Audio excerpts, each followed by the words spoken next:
Good morning. எல்லாருக்கும் இனிய காலை வணக்கம். ஆ உங்க உடம்புக்கு முடியலன்னா கூட, மத்தவங்க கிட்ட எனக்கு ஒரு கிளாஸ் தண்ணி குடுங்கன்னு கேட்கறது கூட உங்களுக்கு கூச்சமா இருக்கா? ஆபீஸ்ல ஏகப்பட்ட வேலை தலைக்கு மேல இருந்தா கூட, யாருடைய உதவியும் வேண்டாம். நானே பார்த்துக்கிறேன். ஒத்தையா நின்னு முட்டி மோதுவீங்களா? பிரச்சனைன்னு வரும்பொழுது, மத்தவங்க தோள் மேல சாஞ்சு அழுறத விட, பாத்ரூம் கதவ சாத்திட்டு, தனியா அழுதுட்டு, வெளிய வரும்பொழுது ஒண்ணுமே நடக்காம இருக்கிற மாரி கேஷுவலா சிரிச்சுட்டு வருவீங்களா? உங்களுக்கு உங்கள ரொம்ப பிடிக்கும். நான் ரொம்ப ஸ்ட்ராங்கான ஆள். நீங்க நெனச்சிட்டு இருக்கலாம். நான் ஒண்ணே ஒண்ணு உண்மை சொல்லட்டுமா? சைக்காலஜிக்கலா இதுக்கு பேரு ஸ்ட்ராங் கிடையாது. இதுக்கு பேரு ஹைப்பர் இண்டிபெண்டன்ஸ். அதாவது அ தமிழ்ல சொல்லணும் எப்படி சொல்லுதுன்னா, அளவுக்கு அதிகமான தனித்து வாழும் குணம். அ அ உங்கள்கிட்ட இந்த குணம் இருந்தா, உங்கள அறியாமலே நீங்க ஒரு பெரிய ஆபத்த நோக்கி போயிட்டுருக்கீங்கன்னு அர்த்தம். அது என்ன ஆபத்து? வாங்க அத பத்தி பேசலாம். நம்ம சொசைட்டில ஒரு பொதுவான விஷயம் இருக்கு. யாராவது ஒருத்தர் தனியா நின்னு எல்லாத்தையும் சாதிச்சா, அவங்க செல்ஃப் மேட் மேன்னு சொல்லுவாங்க. அதாவது யாரு உதவியும் இல்லாம அவன் தனியா ஜெயிச்சவன். கை தட்டி நம்மலாம் பாராட்டுவோம். ஆனா, இண்டிபெண்டன்ட்டா இருக்கிறது ரொம்ப ஒரு ஒரு நல்ல விஷயம் தான். அது நமக்கான சுயமரியாதைய குடுக்குற விஷயம். ஆனா, இந்த ஹைப்பர் இண்டிபெண்டன்ஸ் எப்ப தெரியுமா அது மாறுது? எனக்கு இந்த உலகத்துல யாருமே தேவை கிடையாது. யாரையுமே நான் நம்ப மாட்டேன். உதவி கேட்டா, நான் அவங்களுக்கு ஒண்ணும் அடிமை கிடையாது. ஒருவேள நம்ம கேட்டா அவங்க நம்மள ஒரு மாரி ஸ்லேவ் மாரி ட்ரீட் பண்ணுவாங்களோ, இல்ல நம்மள ஒரு மாரி ஏளனமா பார்ப்பாங்களோ, அப்படின்னு மத்தவங்களுடைய உதவிக்கரங்கள நீங்க கட் பண்ணி விடும்போது தான், அது ஆபத்தா மாறுது.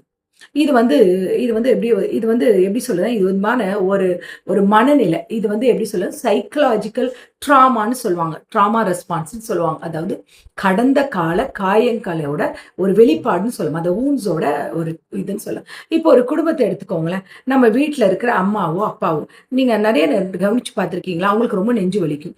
ஹாஸ்பிட்டலுக்கு கூப்பிட்டா வரமாட்டேன்னு சொல்லுவாங்க. ஏன்னா, "எனக்கு ஒண்ணுமில்ல. ஐ அம் ஆல் ரைட்" அப்படின்னு சொல்லுவாங்க. காசு பற்றாக்குறை வரும். ஏதாவது ஒரு பிரச்சனை வரும். பிள்ளைங்க கிட்ட கூட கேட்க யோசிப்பாங்க. யாருகிட்டயும் கேட்கறதுக்கு தயங்குவாங்க. ஏன்னா, நம்ம பார்த்துக்கலாம் அப்படின்னு கடைசி வரைக்கும் அவங்க கஷ்டத்த யாருகிட்டயுமே தெரிய விட மாட்டாங்க. நம்ம நெனைப்போம், அப்பா எவ்ளோ ஸ்ட்ராங் ஆனவரு, அம்மா எவ்ளோ ஸ்ட்ராங் அப்படின்னு. ஆனா, அவங்க உள்ளுக்குள்ள தனியா உருகிட்டு இருப்பாங்க. அடுத்து ஃப்ரெண்ட்ஷிப் எடுத்துக்கோங்களேன். உங்க ஃப்ரெண்ட்ஷிப் கேங்ல பாருங்களேன், சில பேர் இருப்பாங்க. அவங்க மத்தவங்களுடைய பிரச்சனைனா ஓடி, ஓடி உதவி செஞ்சுட்டே இருப்பாங்க. ஆனா, அவங்களுக்கு ஒரு கஷ்டம்னா, உங்ககிட்ட சொல்லக்கூட மாட்டாங்க. நீங்களா போய் "என்னடா ஆச்சு?" அப்படின்னு கேட்டா, "ஏய் ஐ அம் ஆல் ரைட். ஒண்ணுமே இல்ல. நல்லா இருக்கேன். ஏய் விடு பார்த்துக்கலாம்." அப்படின்னு ரொம்ப அசால்ட்டா சாதாரணமா கடந்து போயிடுவாங்க. லவ் பண்ற இடத்துலயோ, இல்ல குடும்ப வாழ்க்கையிலயோ பார்த்தீங்கன்னா, இதே மாரி பார்ட்னர் கிட்ட எந்த எமோஷனல் பத்தியும் எதிர்பார்க்கவும் மாட்டாங்க. ஷேர் பண்ணவும் மாட்டாங்க. "ஏன் நீங்க எதையுமே என்கிட்ட ஷேர் பண்ண மாட்டேன்றீங்க?" அப்படின்னு நம்ம பார்ட்னர் சண்டை போட்டா கூட, அங்க ஒரு சின்ன ஒரு கேப், ஒரு விரிசல் வர ஆரம்பிச்சுருது. ஏன்னா, இவங்க சுயமா இவங்க முடிவு பண்ணிக்கலாம் அப்படின்னு நெனைக்கிறாங்க. சரி, ஏன் இந்த குணம் உருவாகுது? ஒரு மனுஷன் ஏன் இப்படி மாறுறான் தெரியுமா?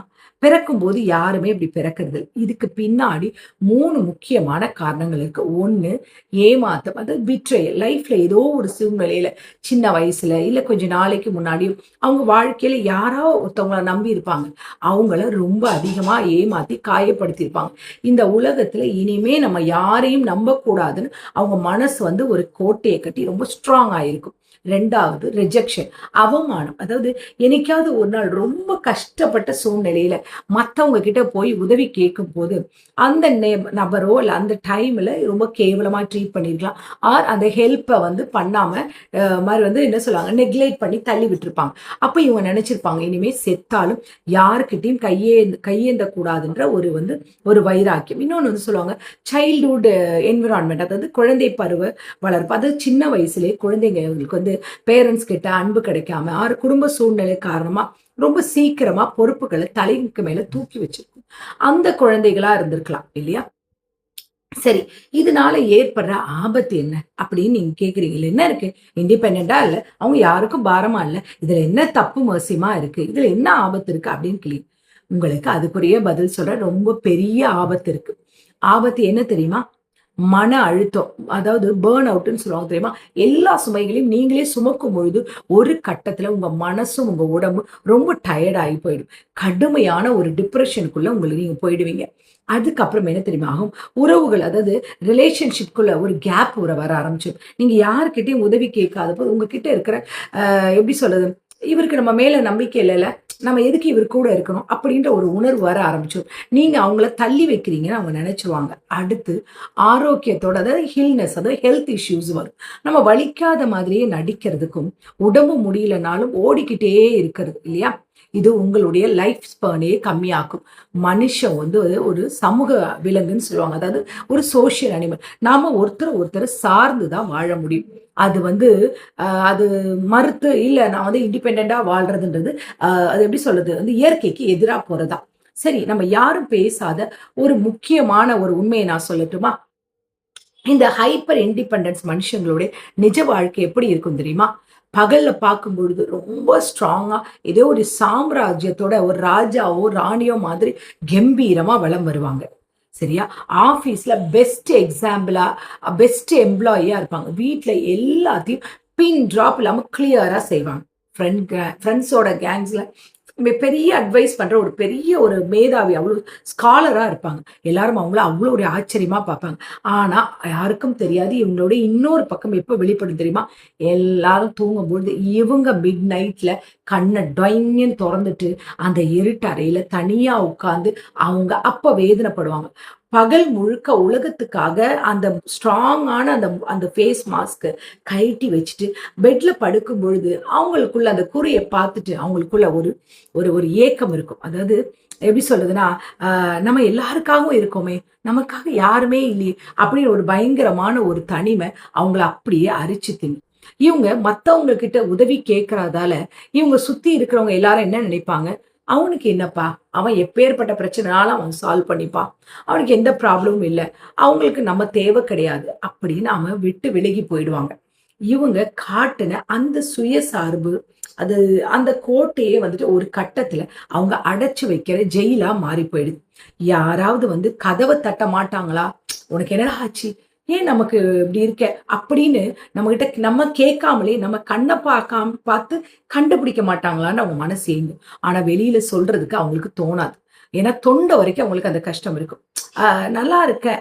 நான் நல்லா இருக்கியா? அப்படின்னு கேட்கிறா அப்படின்னு ஏதாவது அப்படியே ஒரு ஒரு ஃபீல் அவங்களுக்குள்ளே இருக்கும். மத்தவங்க கிட்ட உதவி கேட்கிற பயப்படுற ஒவ்வொருத்துக்குள்ளேயும் என்ன இருக்கும்? என்ன தெரியுமா திங்கிங் வரும்? நம்ம இன்னொருத்தவங்களுக்கு பாரமா இருக்கோமோ? அப்படின்ற ஒரு அதீதமான ஒரு பயம் இருக்கும். 2வது யாரும் நம்மளை புரிஞ்சுக்க மாட்டாங்களோன்ற ஒரு ஆழமான ஏமாற்றமும் இருக்கு. இது ஒண்ணும் ஒரு பெருமையான விஷயம் கிடையாது ஃபிரெண்ட்ஸ். இத நீங்க உள்ளுக்குள்ளேயே உங்களுக்குள்ள எப்படி சொல்றது?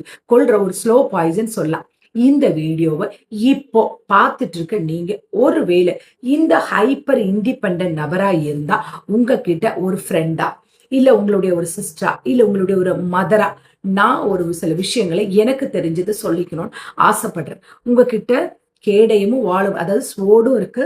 உங்ககிட்ட அது புரொடெக்ட் பண்றதுக்கு அது எல்லாமே உங்ககிட்ட இருக்கு. நீங்க எவ்ளோ பெரிய ஒரு வாரையும் நீங்க ஜெயிச்சுருவீங்க. இதுவரைக்கும் நீங்க விழுந்தப்ப கைத்தட்டி வேடிக்கை பார்த்தவங்க கூட, நீங்களா எழுந்து உங்களுடைய துணிய தட்டி விட்டுட்டு கடந்து போயிட்டு இருப்பீங்க இல்லையா? I agree.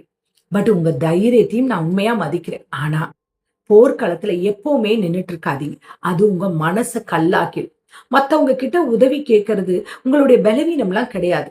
அது நீங்க இன்னும் ஒரு மனுஷனா இருக்கிறீங்கன்னு எப்படி சொல்றது? வெளிப்படுத்துற ஒரு அடையாளம். எனக்கு கஷ்டமா இருக்கு.